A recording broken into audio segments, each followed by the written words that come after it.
Assalamualaikum warahmatullahi wabarakatuh. Perkenalkan, nama saya Qurratul Aini, Prodi Perbankan Syariah, kelas C, absen 31 dengan nomor NIM 21383022115. Pada kesempatan kali ini saya akan menjelaskan tentang peran tasawuf terhadap masyarakat modern. Pengertian tasawuf. Secara etimologi, terdapat sejumlah kata atau istilah yang berkenaan dengan tasawuf, yaitu al-sufah. Al-sufah merupakan suatu istilah untuk menyebutkan sekelompok orang pada masa Rasulullah SAW yang hidupnya diisi dengan banyak berdiam di serambi-serambi masjid. Mereka memiliki tendensi untuk selalu mengabdikan hidupnya untuk beribadah kepada Allah SWT. Mereka adalah sahabat-sahabat Nabi Muhammad SAW yang miskin tetapi kuat imannya. Makanan dan minum mereka ditanggung oleh orang-orang yang mampu. Orang yang pernah tinggal di sana adalah Abu Darda, Abu Dzar, Abu Hurairah, dan sahabat yang lainnya. Beberapa pengertian atau istilah tasawuf yaitu: yang pertama, tasawuf dalam arti syafa, yakni suci dan bersih.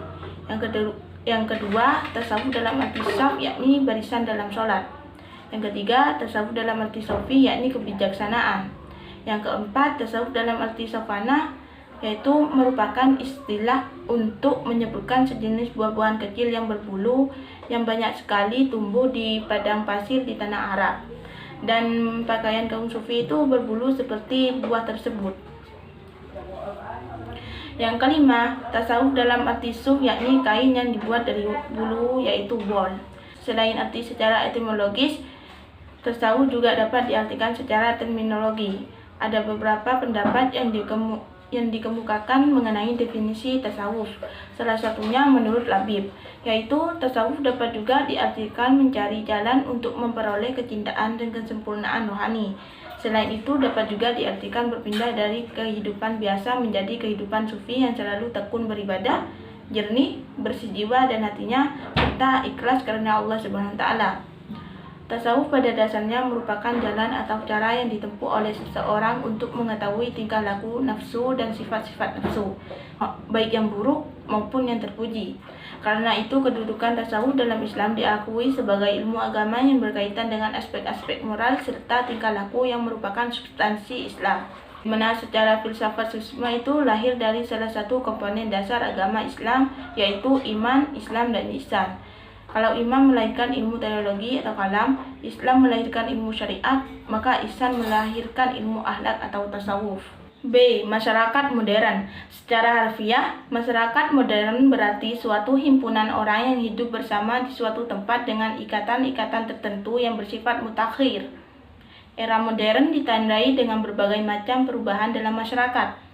Perubahan ini disebabkan oleh faktor-faktor sebagaimana menurut Astrid S. Susanto, yaitu perkembangan ilmu pengetahuan dan teknologi atau iptek, mental manusia, teknik dan penggunaannya dalam masyarakat, komunikasi dan transportasi, urbanisasi, perubahan-perubahan pertambahan harapan dan tuntutan manusia atau decreasing demands.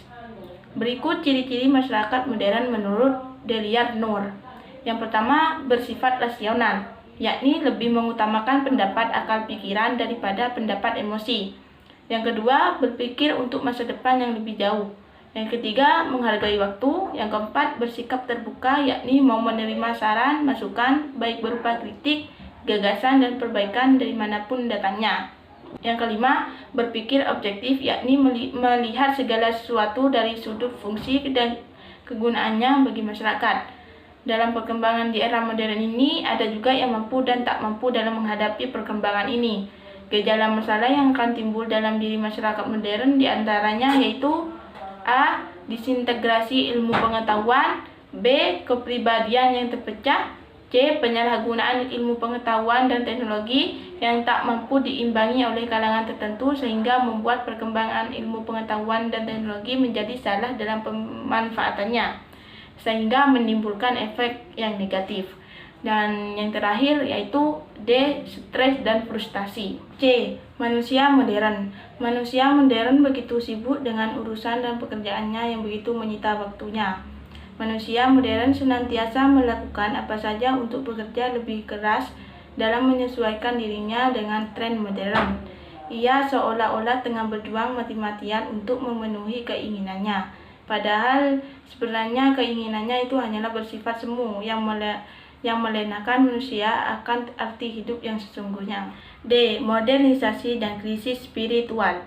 Saat ini kita berada di tengah-tengah kehidupan masyarakat modern atau sering disebut juga sebagai masyarakat sekuler. Umumnya, hubungan antara anggota masyarakat modern didasarkan atas prinsip-prinsip materialistik. Mereka merasa bebas dan lepas dari kontrol agama dan pandangan dunia metafisis. Masyarakat modern yang cenderung rasionalis, sekuler, dan materialis ternyata tidak menambah kebahagiaan dan ketentraman hidupnya. Berkaitan dengan keadaan tersebut, Syed Hussein Nars menilai bahwa akibat masyarakat modern yang mendewakan ilmu pengetahuan dan teknologi berada dalam wilayah pinggiran eksistensinya sendiri. Masyarakat yang demikian merupakan masyarakat yang telah kehilangan visi keilahian. Hal ini menimbulkan kehampaan spiritual yang berakibat banyak dijumpai oleh orang yang stres dan gelisah akibat tidak mempunyai pegangan hidup. Abu Al-Wafa Al-Taftazani dalam Darul Sufismah mengklasifikasikan sebab-sebab kegelisahan masyarakat modern. Pertama, karena takut kehilangan apa yang telah dimiliki. Kedua, timbulnya rasa khawatir terhadap masa depan yang tidak disukai. Yang ketiga, disebabkan oleh rasa kecewa terhadap hasil kerja yang tidak dapat memenuhi harapan spiritual. Dan yang keempat, banyak melakukan pelanggaran dan dosa. Melihat manusia modern yang penuh dengan problem tersebut, maka Hamka menawarkan alternatif terapi agar mereka mendalami dan menjalankan praktik tasawuf. Hanya nilai-nilai tasawuflah yang dapat memenuhi jawaban akan kebutuhan spiritual manusia modern tersebut. Peran tasawuf dalam mengatasi problematika masyarakat milenial di era globalisasi. Penerapan ajaran tasawuf dalam kehidupan sehari-hari akan menciptakan lingkungan yang kondusif dan berakhlak. Konsep tahdlil, yakni membersihkan diri dari perilaku dan sifat yang tercela. Konsep ini bisa berfungsi sebagai sarana untuk membersihkan jiwa dari penyakit batin. Konsep zuhud dalam tasawuf juga menjadi salah satu obat bagi penyakit-penyakit spiritual masyarakat modern ini. Dengan konsep zuhud yang memiliki makna membebaskan diri dari keterikatan materi. Dalam konteks kekinian, penerapan konsep zuhud sangat relevan dengan kondisi manusia modern yang begitu materialistis. Namun, perlu ditekankan bahwa dengan konsep ini bukan berarti bahwa kita benar-benar memisahkan diri dari dunia, namun lebih kepada menghilangkan kecintaan yang berlebihan kepada dunia.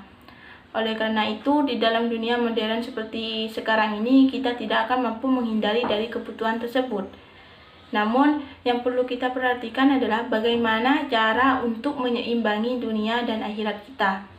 Terdapat prinsip-prinsip positif yang mampu mengembangkan masa depan manusia, yaitu dengan diadakan renungan tentang tasawuf seperti melakukan introspeksi diri atau muhasabah, baik yang berkaitan dengan hubungan vertikal maupun horizontal.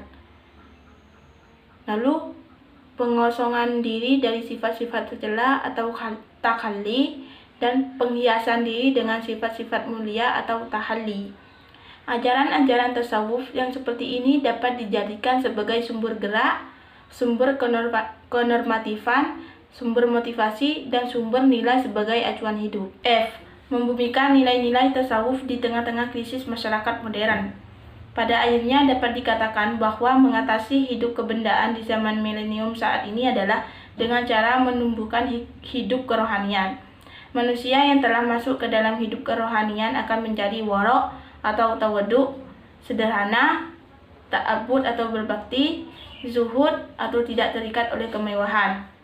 Hal ini dikarenakan hidup kerohanian adalah pokok pertama bagi manusia di dalam memandang dan menghadapi segala soalan kehidupan yang berliku dan berbelit-belit. Cukup sekian penjelasan dari saya, kurang lebihnya saya mohon maaf. Wabillahi taufiq wal hidayah. Wassalamualaikum warahmatullahi wabarakatuh.